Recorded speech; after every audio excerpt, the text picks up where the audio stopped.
pagdating mo dito, i-ready mo na yung ano, 700. Baka dinamin nila sa member na hindi ko nakikita. Oo, di ba yung membership 700? 1,000. Oo, sa akin yung 100. O, sige na, halika na. Si Irish. She's really interested by Irish. Actually, meron ko isa. Yung sinasabi ko sinungulit sa akin that time, Sherry. Bago member ng PBC. Kaya magpapagpuntahan nila ang nalo mo. O, hindi ako nang magbago. They are the one who's cut. At saka in the first place, for the record. Siya talagang pupunta rin ko sa akin. Para makapagkwentuhan na namin ng first driver. Kasi nakikita daw niya ko lang sa picture doon.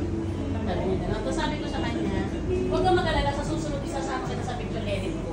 Para masaya, di ba? Hindi, actually, kasi tinatanong nila, what's time? Ako, wala akong sinasabi ko.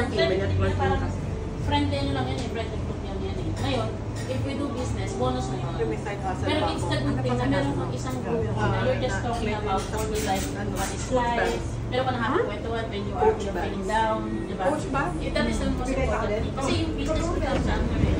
Paano ka mag-run ng business? Pero, I do well, you're gonna take a decide. And I thank you.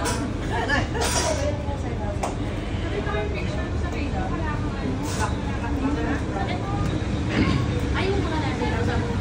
Ito yung pinaka-pwesto. Ay, ano, nanay ng best friend. Siya. Yung ni-reserve ko lang yun. Tapos, 5 years old, 7 years old, 9 years old. Kasi yung isa doon. So guys, yung pwesto dito ni Maring Daisy. Yung travel natin, dito tayo nag-travel ngayon. Yung travel niya ngayon. Yung travel ko dito sa Kainan. Satwa.